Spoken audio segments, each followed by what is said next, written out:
OK, so on the show today we have David Gilmour and Phil Manzanera. Any minute now, they're going to... When are we getting them in? Just a second or so? Yeah, in a second. Let's get them in next, and they're going to play live for us. So yeah, two songs. Tracks from David's new album, which is called On an Island. Yes.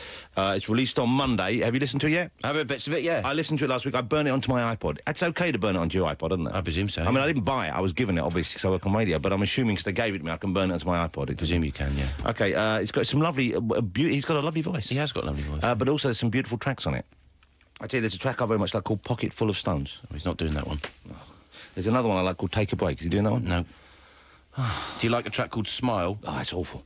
He's doing that one. I haven't heard that one. Well, I've heard it, but I don't remember. And he's doing one. But they're my favourite two. Maybe who changed his mind? Do one the other no, he can't. He's got it all set up, isn't It's he? easier doing it, just playing a song. He's got a Hawaiian steel guitar or something there. It's a lovely guitar he's got there. I wish we hadn't scratched it.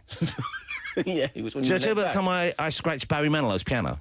No. It was an accident. I didn't do it vindictively. Okay. It was. I didn't, like, key it. No. I was interviewing Barry Manilow. What, at his house or something? At his house in LA. Yeah. Years and years ago this was. I went to interview Barry Manilow. He's quite a strange old fish. Did you tell him that you were Barry Man Enough or whatever it was, or Barely Man Enough or whatever? Barely Man Enough. On the two Ronnies? No, I did not tell him that I had briefly appeared on screen as Barely Man Enough. No, fair enough. So we turned up and he came down. He was a bit flustered, OK? Why? Because first of all, he had his security. We had to talk to a rock to get into his house. You drive up to the house and there was a hole in the wall and it was a rock and you hear a voice going, "Who's there?" And they'd hidden a speaker in the rock and a little camera so he could see you. So we went, "Oh, we've come to fit you." And OK, come on in, press that. Probably not him, it's probably someone working. The gate opened up and we went. He's got a big house. We didn't go in his house. We went in like his second house, which was big enough. Had a big cinema area with a screen that came down and it looked out over the hills when it was open. And we went in his music room, which was a lovely room. Big grand piano in there. Loads of stuff. They said, "You can set your gear up here." We're setting all the gear up here. One of the cameramen put down a lighting thing, right, on top of the piano. Oh, no. Right? Someone else pulled something that was next to it. It scraped it on. Took a big old squiv out of it. Oh, dear. Yeah. We put a vase over it before we left. I thought best not to spoil his afternoon. No. And then he'll find out about it. He'll say, "Oh, what happened there? Never mind. I'll get it fixed. Get someone in from Yellow Pages." But at the time, it would have upset him. You would have done, So yeah. best not to do it. The only other time I've done something is I smashed a valuable antique vase once when I was doing a bit of decorating years ago. Did you? Yeah. We pieced it back together, turned it round left. I think there's a pattern emerging here, and I think that's the best thing to do. So if there are any kids watching and you smash something, don't tell your parents. Repair it casually, leave it, blame someone else. Who's to know? I do think taking responsibility is much overrated. Yeah. Don't you? Obviously. OK. David Gilmour and Phil Manzanera will be with us after this. The Sugar Babes there with Amazona from their new album. That was early Roxy music. I played that because it's got one of my favourite ever guitar riffs on the front and the weird guitar sounds in the middle. That's Mr. Phil Manzanera, who is with us today alongside David Gilmour, who have collaborated on David's newest solo album, which is called On an Island. It's out on Monday, which coincidentally is David's 60th birthday. I feel I've given you far too much information in that last sentence for you to observe. I'll come back to those points later on. Gentlemen, thank you so much for joining us. Good morning. Good morning. Pleasure to be here. Yeah. Thank you for coming in. Great to see you. Now, let's talk about the album, David. First of all, this is which is this your third or fourth solo album? Third. Your third solo album. Yeah. Okay, it's been a while, hasn't it? Depends what you classify them as, of course. But what? So you're saying the Pink Floyd albums are essentially solo? Yeah. Listen to that. Straight you in, may say take it. No wonder Roger has problems with him. Eh? We always thought David was the reasonable one. But it's been a while since you actually recorded an album, hasn't it? It's 12 years since I did an album Venezuela, really, yeah. Right. Now, why so long? I'm 60 on Monday, you know. You forgot? I forgot, yeah. He forgot what he does for a living. Yeah. Sitting at home raising small children, Jonathan, just like you. I knew the answer. And that's why you've been off the air. But it sounds like, yeah, exactly, that's why I'm spending a lot of time. But it sounds to me like you've had, that's been a lovely time. That's been the right choice. I think so, yeah. We're allowed to slow down a bit when we get older. Yeah, and you know what? So few people do it. I mean, it's remarkable, really. I suppose that we all get caught up in what we're doing and what we see as our careers. But people, well, more like you than me, but to an extent me as well, we're lucky enough to have earned money. To not necessarily have to go out and work just to cover the basics, like a lot of people do. But it's very rare you find someone with the confidence, or I don't know if it's the confidence or the clarity of mind, who feels able to step back from that.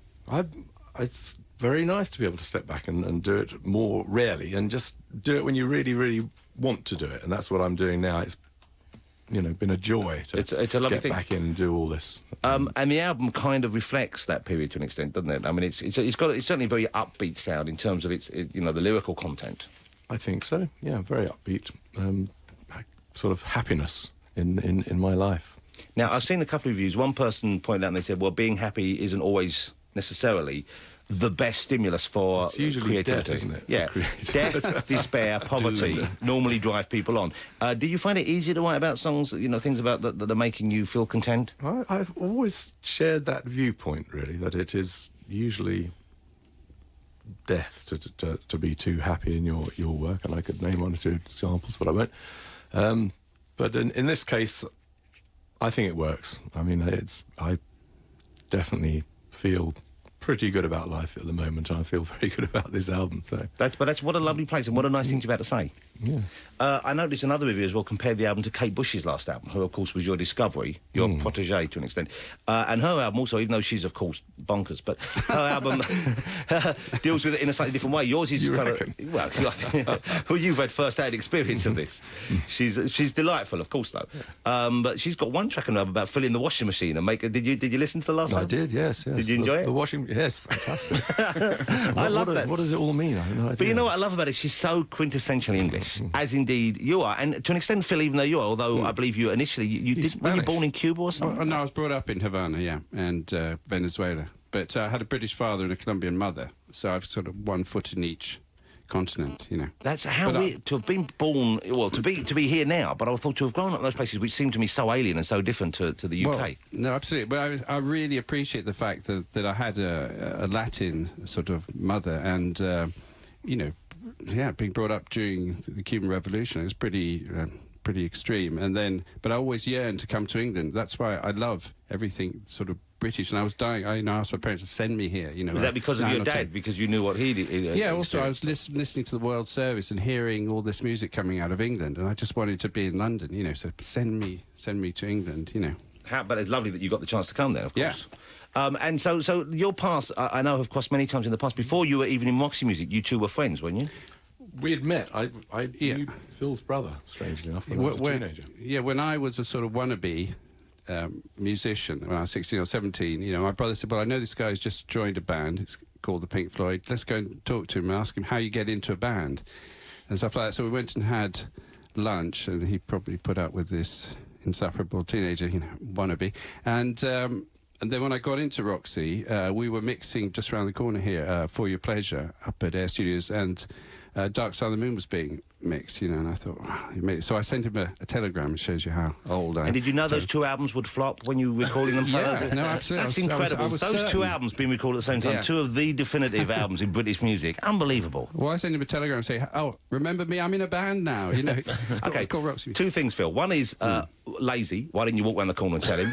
Two is how much that dates the thing. You sent a telegram. That's fabulous. I know. It makes me really hard. And let's say, did you read it? People don't really realise what telegrams Well, a were. couple of weeks ago, they stopped them. You can't Did send they? telegrams anymore.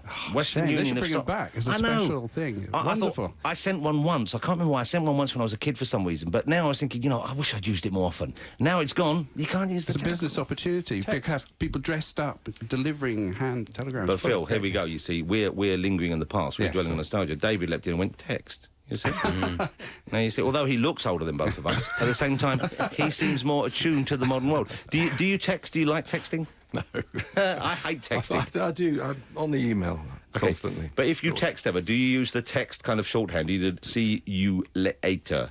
No, I got a little one with a little pen thing. So you fill up the stab whole onto thing? The yeah. Oh, that's better, isn't Do it? it properly. That's The better. trouble with texting, I always have to put the capital letters and do it correctly. It's really annoying. It takes me ages. I hate texting. But you see, when you get one where someone's taken the trouble, doesn't it fill your heart with glee? That's professional. I yeah. like it when there's punctuation as well. Oh, he's even put an apostrophe in. Yeah, that's He's got the how extra long mark. I How can't long help it it. takes to find a question mark or some of the normal sort of things. Tell me about it, girlfriend. Now, how is the working process between the two of you? How do you enjoy collaborating? Because you co-produced the album, I believe. Yep. Is that correct? All the songs written by you on your own, David, or with anyone? Well, Polly, my wife, has written a lot of the lyrics. Yeah, Does she for play? Paul. She plays piano on the album as well, doesn't she? She plays piano on one track, a nice little riff. But I hear she's on not a very song. good. Is this right? I hear. She hasn't been learning that long. Yeah. And, Perfect, yeah. How long has she been learning for? The type of determination she has. Right, David. She will Grade be one. very, She- very David, Grade how, two. How long should we learn for? Grade 2. What are you? Well, grade? Well, I got up to like grade Less than 1, a but I year. didn't take the exam because I didn't want to show off. Now, Of course. we could possibly get together. Yeah. Let's do. Duet. You know? Well, you're already sorted with the pianist, Phil. You need someone? Absolutely. Let's do it. Let's do it. I can't do the Latin flourishes yet, but I can do a nice running C for you. But how does it work when you work together? Because presumably you've known each other for years. You respect each other's opinions, I guess. If there is a time when there's a disagreement or if there are points where you differ, do you necessarily trump Phil because it's your album? Of course. Yeah, I always say, you know, it's your album. You know, you decide what you want. Phil likes everything. I offer an alternative or something. I say, you could do it this way or this way, but at the end of the day, it's your album. You're going to have to live with it. So, you know, you choose. We spent the best part of a year, sort of one day a week and only in term times over at my house, sitting in my little home studio, working away on all this stuff. I love that. You've built it around the school holidays. That's fabulous. Absolutely. Yeah, that's the way to be. If you can be that way, how lovely. Not? Yeah, yeah. And are you pleased with the way it's been received so far? I know it's not available for sale just yet, but certainly it's been reviewed and you must be aware of what people are saying. You happy with that? Couldn't be better, really. Yeah, it's fantastic. Yeah. There's some really nice stuff. I might embarrass you by reading out a chunk from one of the ones today in a minute. Let's play some music first, and you guys are going to perform now. You can do 2 tracks for us today, is that right? That's right. Which ones are we going to hear? Pocket Full of Stones and Take a Breath? No, seriously, you going to do one of those? No. one has to have a piano and the other one has to have a loud electric you've guitar. got me here if you want the old piano tickled. Oh, right. Okay, no, I don't think... Yeah, well, I don't think we could master that. All right, well, which tracks are we hearing? Do you know which ones we're playing? The Smile and Where We Start you're doing, aren't you? So Yeah. I was going to play the single, which is On an Island. Okay, this is from David Gilmour's current album. Well, it's due to be released. It will be current any day now. It's out on Monday. The album, as I said, is called On an Island. This is the title track. Have a listen to this. I do apologise. I'm eating a banana, which enhanced the pleasure I got from listening to Al Green. Are you eating a banana over the top of it? Yes. Phil Manzanera and David Gilmour here. David's new album is called On an Island. It's out on Monday. Also, next week, Mr. Gilmour, presumably with Mr. Manzanera, will be recording a special broadcast live show for Radio 2. Is this right? That's right, on Tuesday at the Mermaid here. At the Mermaid Theatre. Is that with the BBC Orchestra, the Philharmonic? No, is it not? Because they do them sometimes. They do it with your, I didn't know whether you were doing it. Oh, this one's mocking me. Yeah. Full band. No, You're doing it with your band? It's a band. Okay, It's a band, and so this will be, I would have thought, the first live outing for the new album. Pretty much, yeah. And will you be playing any older tracks, older solo work, Floyd tracks? There's some older Floyd things, I think, yeah. Which ones? Ooh, that'd be telling, wouldn't it? Don't be a baby. I mean, Tell us. possibly Numb, So 1 or 2 surprises. Oh, come on. Do you ever play the really early stuff Shine live, like see Emily play, that kind of stuff? Well, on the last tour we did Astronomy Dominator open quite a few times. Wow, That that's was fun. way back when, isn't it? And do you like the sound of those early recordings? Do you like those songs? Listen to Yeah, that. it's great. Fantastic. But it is... You would have a producer who would sit the other side of the glass and the band and everyone would work together till it was perfect. Now all the musicians want to be part of the production process themselves, so the multi-tracking thing, you get out the other side of the glass. But Do you think music, without getting too grand about it, but you think kind of popular music in this country, we lost something when technology got so advanced, when it got so complicated and so complex that you could multi-track and overdub, and now it seems you can do just about anything, but maybe we've lost some of the humanity of people just getting together and learning how to play a tune and capturing that live. Yeah, there is the interaction thing that you capture the magic of a moment. That's what happened by all those Motown stuff and all that stuff at Abbey Road was capturing a moment. it's one sort of magic. There's lots of other sorts to capture, aren't there? Would you be tempted to go back and do that, though? Do a kind of sort of stripped-down, sparer sound? I mean, it's fairly spare sound on the new album, but you know what I mean? Do it kind of live like that without the overdubbing. We are just a 5-piece band on this this thing, so it's a bit stripped down. But I had to get carried away in the studio and keep thinking it's not quite there yet. But that's the problem, isn't it? Yeah. And is that how a producer helps you? They say, no, enough, walk away. That's the theory, yeah. Yeah. Usually they say more bits. Who do you think is the best producer you've worked with? Obviously, it's difficult with Phil in the room, but so let's disqualify him immediately. Okay, not counting Phil, who would be who did you most enjoy working with? Oh, God, I mean, I learnt an awful lot in the early years from Norman Hurricane Smith. And then Bob Ezrin was pretty good for a while, but his agenda was slightly different. Chris Thomas is always fantastic. He's still working, isn't he? He's still. Yeah. Do the other two still? They're not still making stuff. Yeah, occasionally. Well, I don't think Norman is. He would be a bit elderly, wouldn't Hurricane, he? Yeah. Isn't that brilliant though? A nickname like the Hurricane. You don't get that so much anymore, do you? Well, he had a couple of hits as Hurricane Smith, didn't he? Did Brian Eno? Did he ever have a nickname in the studio apart from Baldy? I mean, did you ever have a nickname that you gave Brian? Beano, because he's one of the great producers, isn't he? I mean, I would have thought you'd have... Yeah, no, he's a real character. Fantastic, yeah. Now, David, I saw you performing live at Live 8. which was a really, because I wasn't that big on Floyd, the later period Floyd with you and Roger, the Wall period. I mean, I quite liked it. It was there. Well, I did. It was kind of, there was something quite magical. I don't know whether it was because there were so many people there who were desperate to see you, and there was a kind of, you really got that feeling. And it was quite a special moment just for that. But also, it was a great sound. There was something very special on stage there.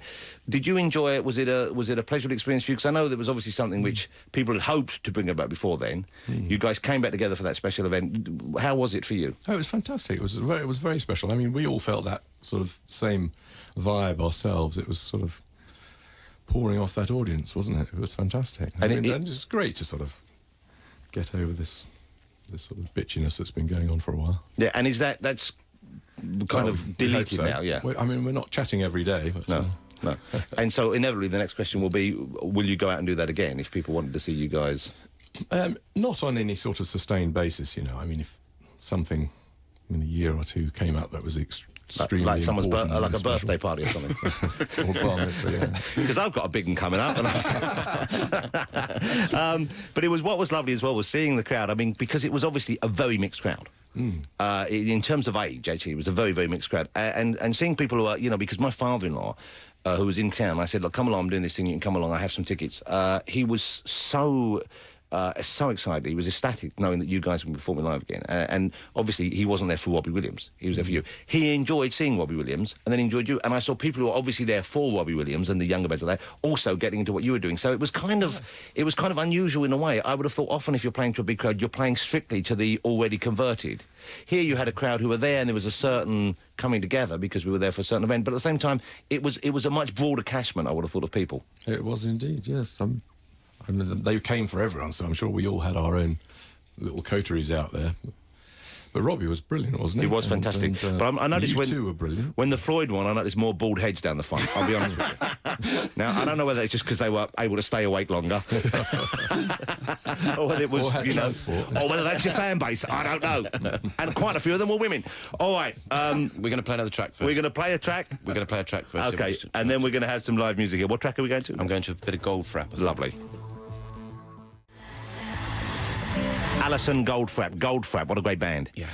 You hear them on adverts all the time these days, don't you? It's sort of advert type music at times, isn't it? I've heard a few Roxy things on adverts. Have Floyd ever basically sold out and allowed people to, you know, gone for the Craven cash? No. No, yeah, we haven't, except Rick Wright once did allow a remade version of Great Gig in the Sky to go on a Nurofen ad or something. But I bet you must get asked all the time, don't you? No? No? I would have thought money. Everyone would want to use that. Well, all the money programmes on the BBC use it. Yeah. But they don't have to ask. I remember, every time there's something with normally with like some sort of graphics involved, you hear the old cash register sound coming in, and then boom, off it goes. Yeah. They use it on the printers. What's that? Look. Almost remembers it, listen. Actually, when you play like that, it sounds slightly bluegrassy. It does, doesn't it? With that, We should bring out a whole. Hey, have you ever heard? There's an album called Dub Side of the Moon. Oh yeah, have you heard that? Fun, yeah, that's great. Yes, yeah. It's a nice thing. They did it live in London recently. I missed it, unfortunately. You should have gone down. They would have got you to jam on stage, though. Yeah. Do you get that though? When you guys go out, if people know that you're there, is there the pressure for you to join in to get? Do people want you to come on stage and do I something? like doing that. Yeah, if you know, if the mood takes you. Yeah. And David? Depends on who, when, where. Who's the last person who asked? Me? Yeah. I can't remember. Tim. Eddie Cochran, Eddie. I tell you who used to do it all the time. Paul, Ronnie Wood. If Ronnie Wood, you try and keep Ronnie Wood from getting on stage. It's embarrassing, no matter who's playing. I saw him once at a Prince thing. It was after a gig, and Prince had a private party, and he got on stage, and you could see he was legless. Ronnie Wood was absolutely legless, and he picked up the piano and started going. In the end, I think even Prince led him off the stage. Well, we did the Strat Pack concert last year, and Ronnie was... He was on stage, and he'd had a drink, yeah. But, you know, it's nice to see him get down. No, absolutely. OK, David and Phil are going to perform live for us now. This is very exciting. They're going to do a track from David's new solo album. It's called On an Island. I believe we're going with Smile first. Is that right? We've all agreed? OK, here you go. This is for you live on Radio 2. David Gilmour with Phil Manzanera.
All alone, though you're right here. Now it's time to go from your sad stare. Make my getaway, time on my own. Leaving's a better way to find my way home to your smile, your smile.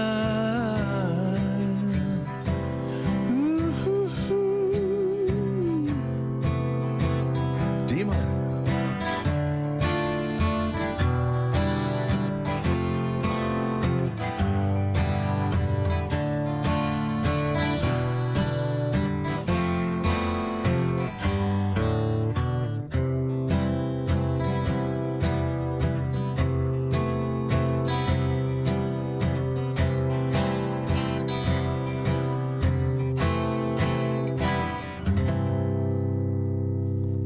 It's a lovely sound. Beautiful. Lovely when the steel guitar comes in as well. Nice work there. You know what's nice about the album? It's out now, OK? The album is called On an Island. You get a chance to buy it now, listen to it. Then April, when it starts getting sunny, you've got it there for the soundtrack, because it's a sort of a summery sound, isn't it? Yeah.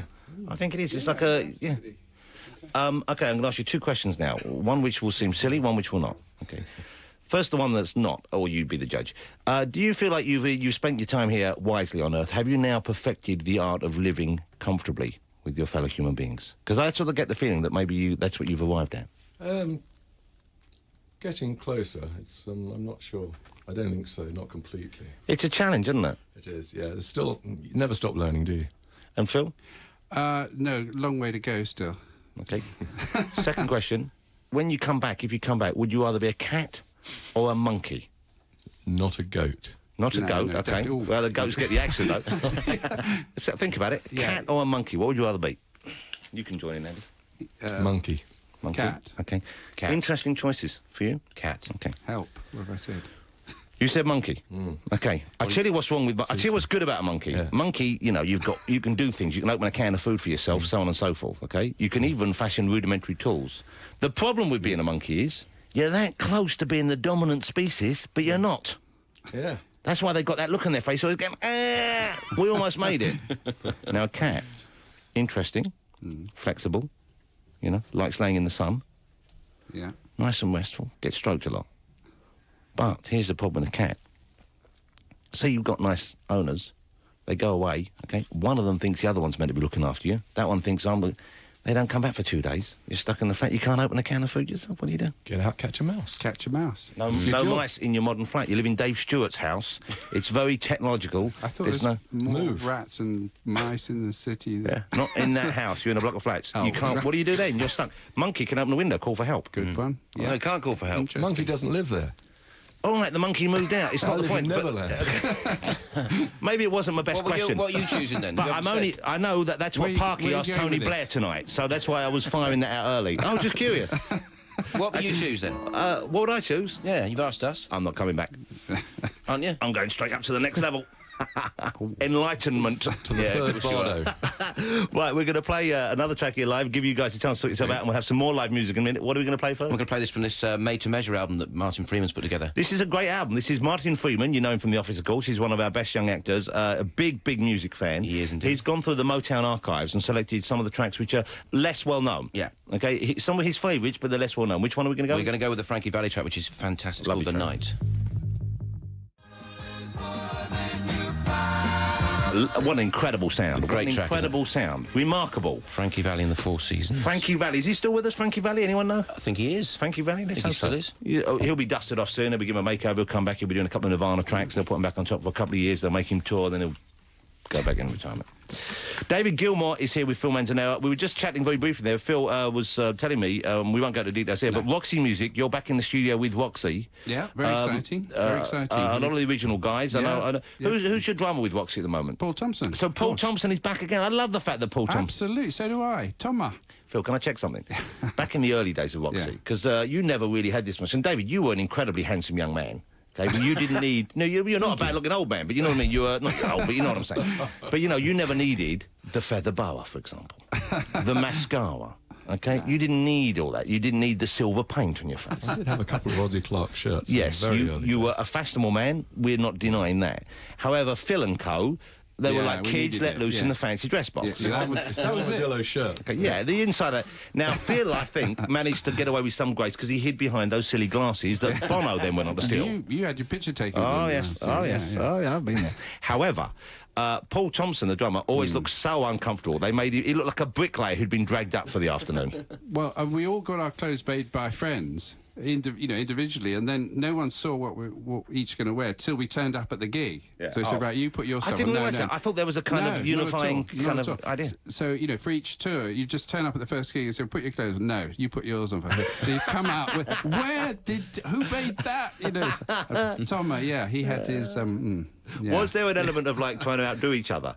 Oh, absolutely, yeah. But we all had young friends who were, aspiring fashion designers and things. So, they all tried to outdo each other, yeah. But it was tough because Brian always looked so great in clothes, didn't he? I mean, Yeah. always. He's just one of those guys who always looked fabulous in clothes. And Eno went for the kind of... I mean, I know Eno he got more than his fair share of the ladies, it seems to me, looking back, what I know of the band.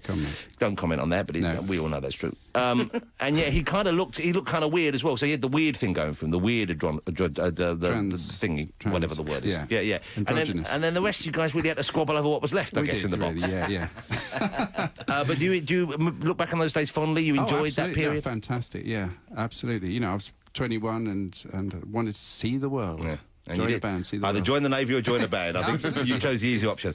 Well, I can't wait to hear the new Roxy stuff. I'm really looking forward to it. David, were you a Roxy fan? Of course, yes. Virginia Plain was my sort of early favourite. That is an incredible... All that first kind of Great album was synth incredible stuff stuff. in it. Yeah. Although the early synth stuff always was a bit overused, I felt. Did you? Well, Yeah. people didn't have think there's any since such then. thing. That's right. Apart from the Floyd, I think the Floyd and us had a VCS3. Yeah, but the Floyd used it subtly, you Yes. see, whereas Eno, he had a Well, we're sound just of about water going down a show-offs, plug hole at the basically. end, didn't he? One of the blub, blub, blub, blub, blub, blub, blub, blub, blub, blub, blub. But yeah, it's not... Hey, he wouldn't say that. Systems music. I love Roxy music. I'm rapidly becoming interested in Pink Floyd as well. Not as good a band, it has to be said. It has to be said. We all acknowledge that to be a fact, don't we, in this room? Okay, are we going to have another track now? Yeah. All right, okay, here we go. This is another track. Once again, it's live for you here on Radio 2, so please do enjoy this as fully as you can. It's David Gilmour performing with the lovely Mr. Phil Manzanera, and this is the track from... Which track are we doing now? Where We Start. Where We Start. Take it away. A bit faster.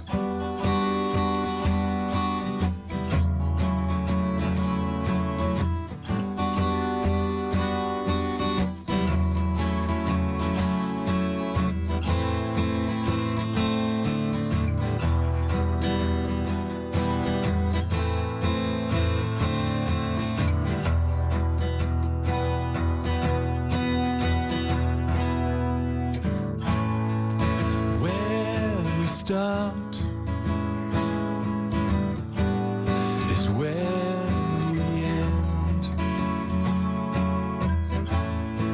We step out sweetly with nothing planned.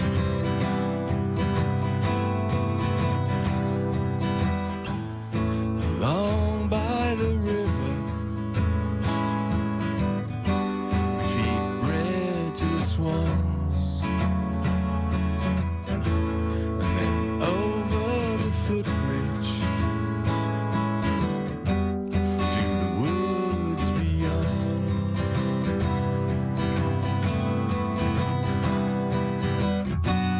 We walk ourselves weary, you and I. There's just this moment.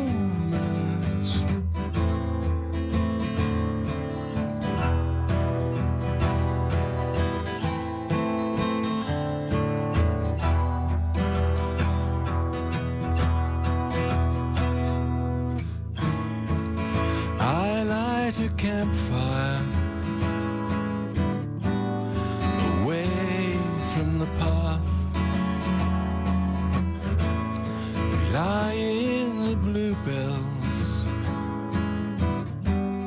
a woodpecker laughs.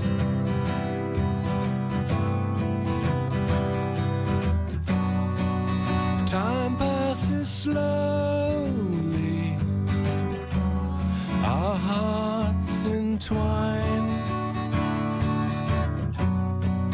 All of the dark times left behind.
Done. The sun sinks low. We fold up the blanket. It's time to go.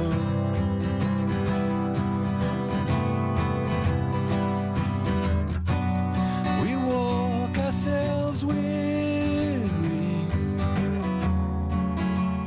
arm in arm, back through the twilight, home again. We're home again. We waltz in the moonlight, and the embers glow.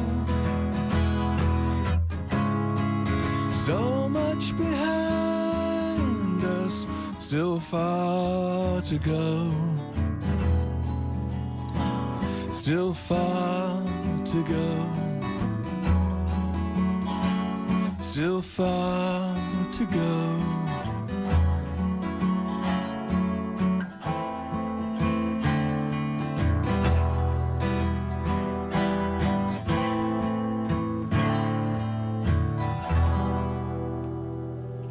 That's a lovely song, a lovely love song. Well, okay, on the album there's organ on that as well, isn't there? You play the organ on that, is that right? Yeah. Which is the old traditional Hammond organ sound. Yeah. Mm. You can't beat that You instrument. can't beat it. I love that lyrical line there. He so marks it as a kind of like an English love song, that we lie in the bluebells, a woodpecker laughs. Yeah. Now, a lovely line, a true event, I imagine. Is Yeah. this something? Okay. Yeah. Here's something weird. The other day I was lying around with my wife in the front room and I saw a woodpecker outside the window in London. Was it laughing? It wasn't laughing. He flew away quite quickly, and admittedly, we were lying on a Great couch crested or that smelled. green? Well, our couch smelled of cat piss, so it wasn't as nice as the whole bluebell. It doesn't work, does it? No, well, it was still a lovely moment, and also she was looking on the internet at the time. I went, look, a woodpecker, and it was gone. But it's a similar moment. Yeah. And one thing I should say Lovely as well, moment. I've just noticed David's album, David Gilmour's new album online. It's carbon neutral. Of course it is. What does that mean exactly? It's a little step in the right direction. That's what You're it means. working on your footprint, your carbon footprint. You're That's making the sure sort that of you thing. don't They're use. planting trees. Yeah, that's a lovely thing to do. Well, that's very nice. Congratulations. Hey, well done on the album. It's a great sound, beautifully produced. As we said earlier, there is a special concert going on this week for Radio 2, and I believe you can win some tickets to go to if you go to www.bbc.co.uk/6music. They have some tickets to give away. It will be a great gig. And are you going to tour later in the year? You're going to do a proper tour We're with us? starting next week, yes. Well, congratulations. Well, fantastic. That'd be good. Starting in Dortmund on Thursday. And far more interestingly, Roxy Music new album out this year. This year? No, not this year. Come on, get a move on. You We're know gonna what? do some festivals this letting summer. you go Okay, for a while. David, tell them to get a move on. I tell you the problem with old bands like you when you get old is you just drag your feet. Get a move on. Tell Ferry gotta to be make his good. mind It's gotta up. be good. Get a bloody move on. It's going to be good already. Well, it is good, sort of, but, you know, it's got to be Got better. to agree. All your fans will be dead if you don't get a move on. Just pull your fingers out. All All right? the children of our fans. Yeah, they're not interested. They listen to the Killers. Guys, thank you so much for coming. It was a pleasure, and it was a beautiful sound. Good luck with the tour. Good luck with the album. Thank you very much indeed. And continued success to both of you. Great, thank you. Thanks for coming in. Hello and welcome along to the Mermaid Theatre here for our very special live and exclusive broadcast. My name is Bob Harris, and this evening, well, I'm introducing somebody. You know, the phrase fabric of life comes into mind here, because when I first moved up to London in 1966, there was a burgeoning underground scene. Absolutely central to the activity at that time was Pink Floyd. And our guest on the programme tonight joined the band January 1968. He's had 3 solo studio albums out during the years, and the reformation of Pink Floyd for Live 8 last summer was really the highlight of what was a fantastic event and concert. And this evening, it is such a pleasure to welcome him on stage tonight. Ladies and gentlemen, David Gilmour.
Thank you very much indeed. Good evening to you. I'm going to play a few songs from this new album. It's just come out, and a couple of oldies and goldies later on. This one is called The Blue.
Take a breath, take a deep breath now.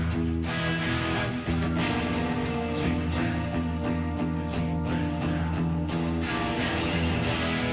Take a breath, take a deep breath now. Take a breath, a deep breath now.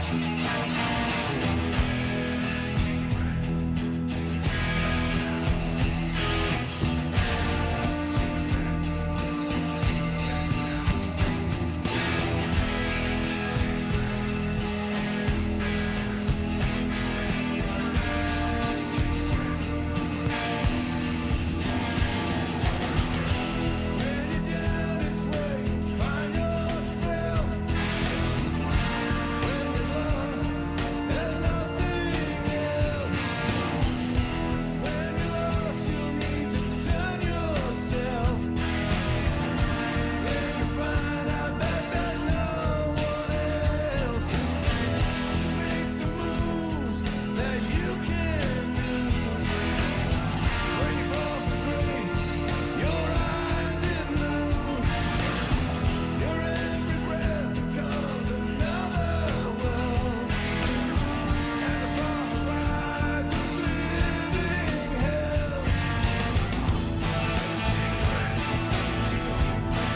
I will let your ears recover a little bit from that one. This one's a bit quieter. It's called Smile.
David Gilmour, live and exclusive on BBC Radio 2.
Remember when you were young,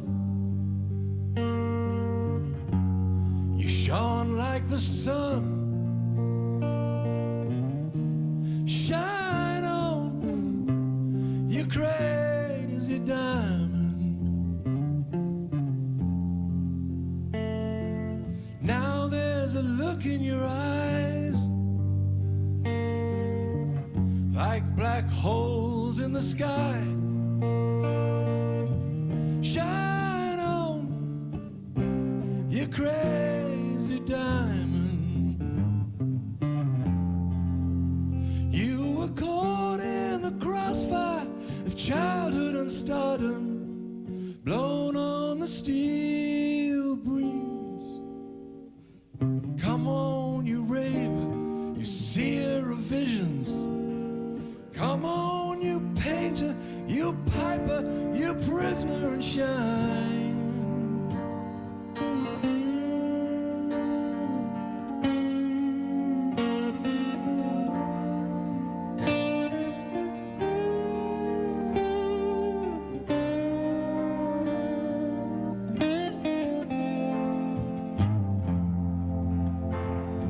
You reached for the secret too soon.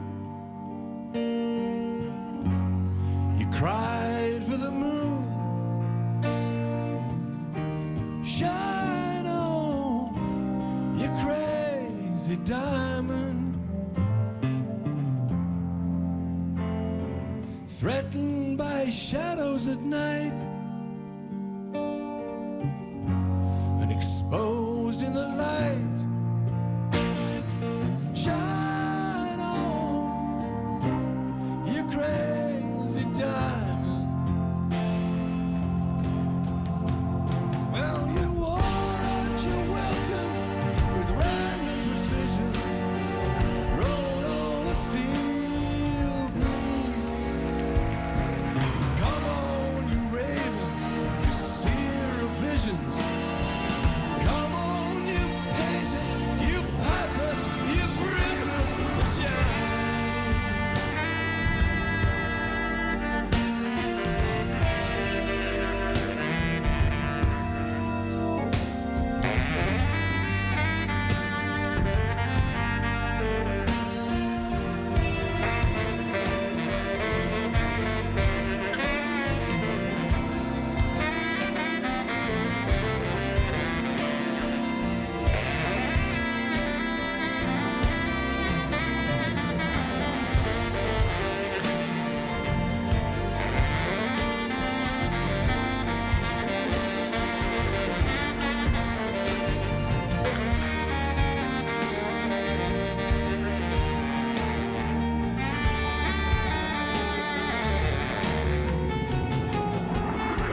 handed in, the wonderful Dick Parry on the saxophone.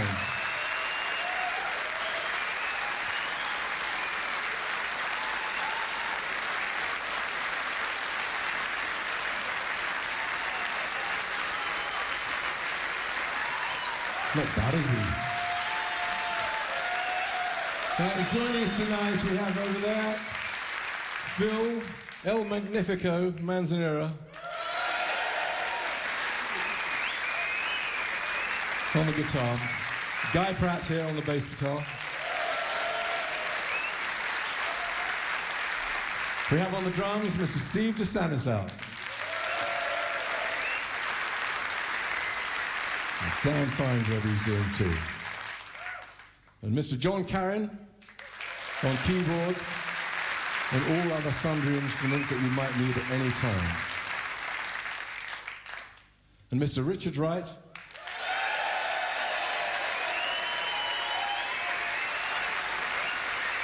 who you know. He plays keyboards and he sings. In fact, he's going to sing for you right now. We're going to play a song from the last Pink Floyd record we did, The Division Bell. This is called Wearing the Inside Out.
smoke on the horizon.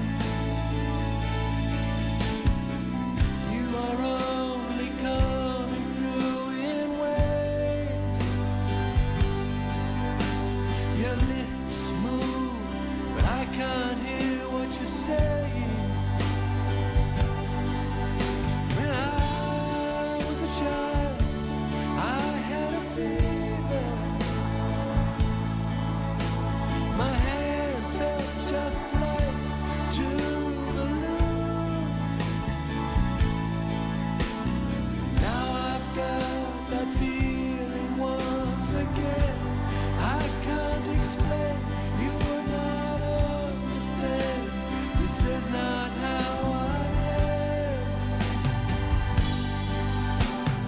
I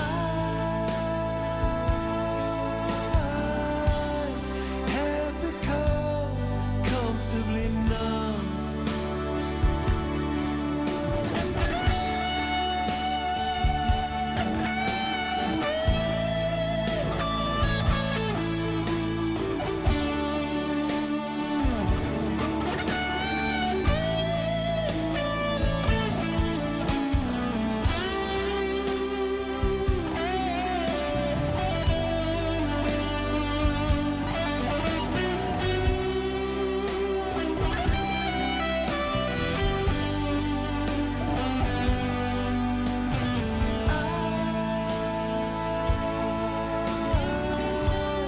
Have become comfortably numb.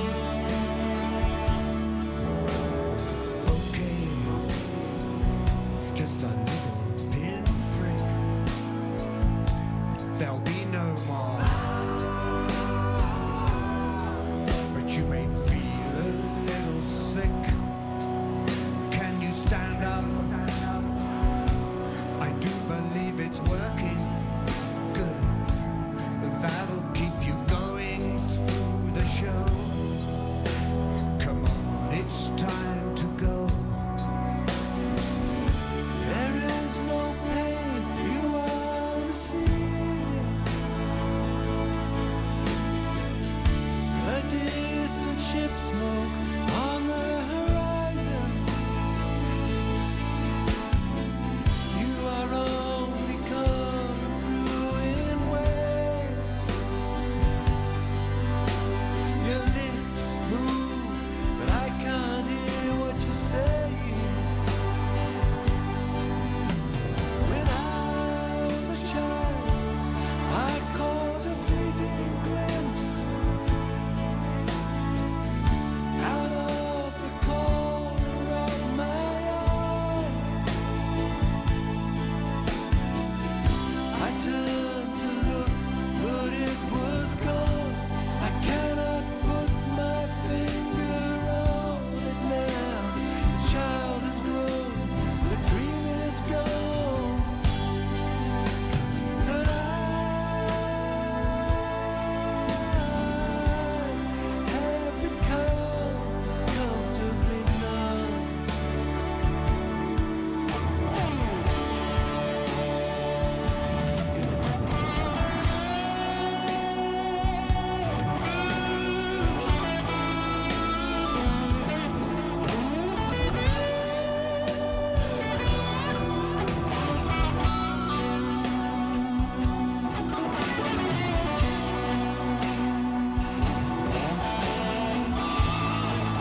Thank you very much indeed from all of us, and good night.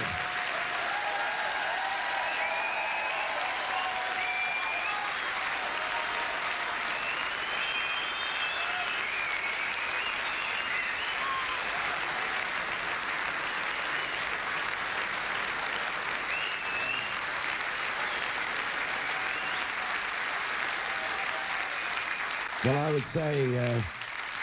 would say, ladies and gentlemen, that we've heard a master craftsman at work tonight. Thank you very much for being here tonight. Thanks to the Radio 2 Live Music Department for staging the event, and well, we'll see you again soon. Thank you very much. Good night.